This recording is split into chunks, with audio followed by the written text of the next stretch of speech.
कीमती वस्त्र बहने लेकर पूरे एकदम 40 बोगी से लोग पहुंचे राजा चकबेन के घर। चकबेन बोले रानी ले लो जितना लेना है। लेकिन मंत्री बोला रानी जी आप समझ लीजिए कि क्या क्या हुआ है बीच में, सब कथा सुनाया। वही रानी कहा कि ले जाओ इसको वापस कर दो, इसको वापस कर दो। अरे जिसका पति इतना महान है, जिसका पति इतना महान है, जिसका नाम सुनकर चिड़िया दाना नहीं चुंगी, कही कि नहीं मैं नहीं खाऊंगा, उसकी पत्नी बनाव श्रृंगार करने के लिए दूसरे से नहीं चाहिए, मुझे अपने पति पर गर्व है। तो प्रेमियों ये सत्संगी बड़े सत्संगी सुना है, इसका मतलब हुआ कि जिसका गुरु इतना बड़ा महान है, जिसका भगवान बाबा जय गुरुदेव जी इतना महान है, जिसका किला इतना महान है, अगर ये डोल जाए तो क्या होगा। जिसको गुरु इतना बड़ा गुरु बाबा जय गुरुदेव जितना बड़ा गुरु मिला, उसको डगमग होना नहीं चाहिए कभी। इसलिए मैं बार बार ये बात करता हूं कि आप धन हैं कि बाबा जय गुरुदेव जैसा परम संत आला फकीर संत सतगुरु मिले।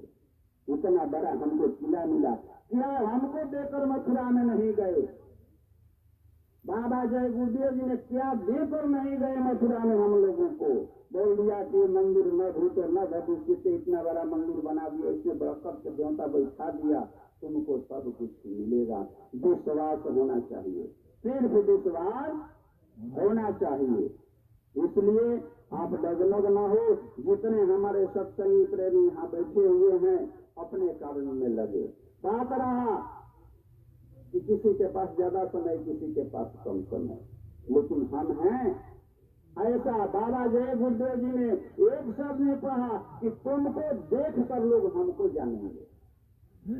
अरे मैंने तुमको जय गुरुदेव बनाया है। बाबा जय गुरुदेव जी महाराज साहब सब ने कहते थे कि मैं जय गुरुदेव तो हूँ, मैंने तुमको जय गुरुदेव बनाया है। अगर तुम नेकी कर्म नहीं करोगे, अच्छे कर्म नहीं करोगे, तुम पर आ जाएगी तो हम पर तो आ जाएगी।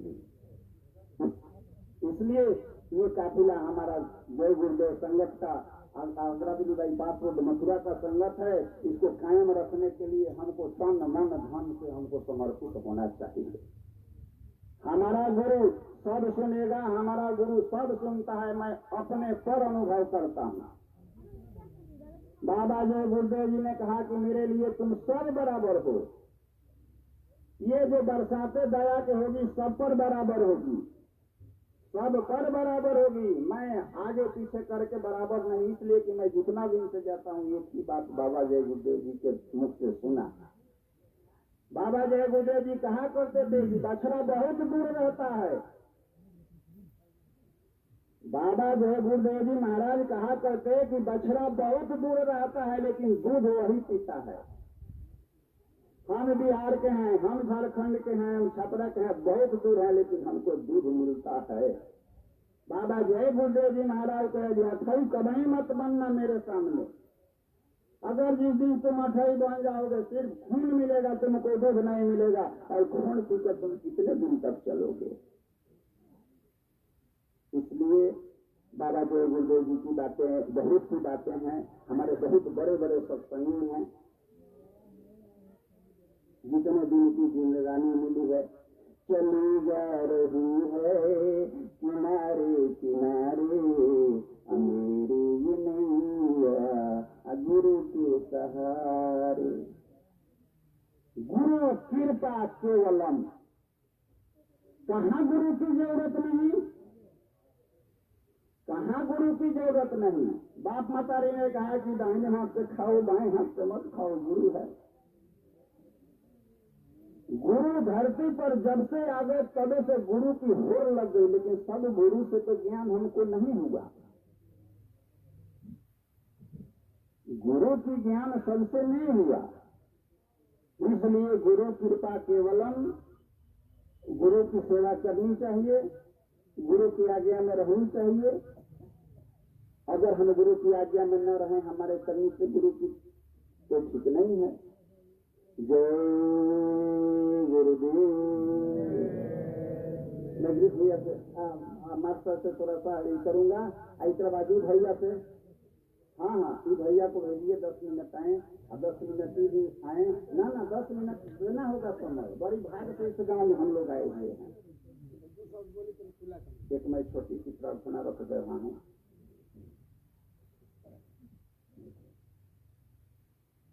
जय गुरुदेव।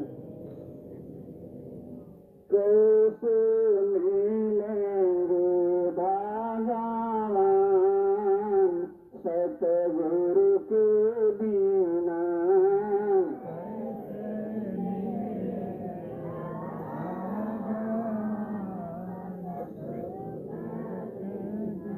कैसे मिलेंगे श्री राम सतगुरु के बिना।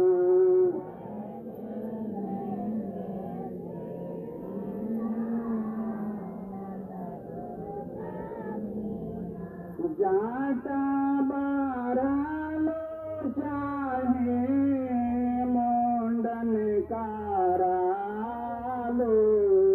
जाता बारा लो चाहे मुंडन कारा। चाहे छिदवा लो दोनों कान सतगुरु के बिना।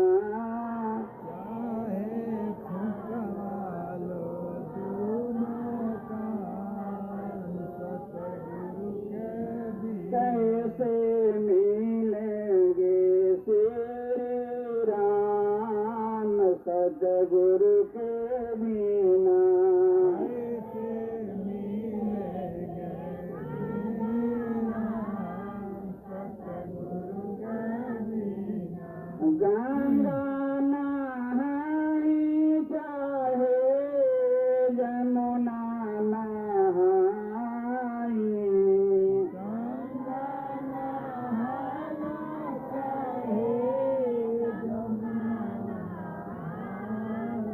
गंगा नहाई चाहे जमुना नहाई।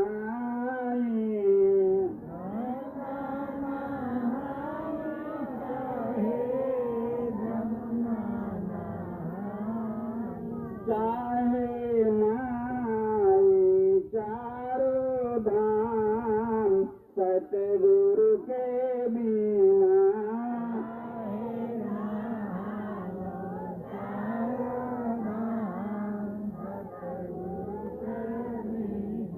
कैसे मिलेंगे भगवान सतगुरु के बिना। कैसे मिलेंगे भगवान सतगुरु के बिना। गीता पढ़ी चाहे पढ़ी रामायण।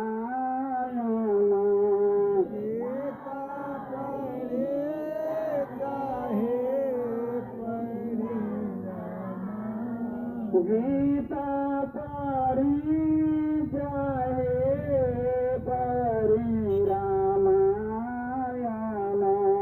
गीता पढ़ी चाहे पढ़ी रामायण। चाहे पढ़ी वेद पुराण सतगुरु के बिना।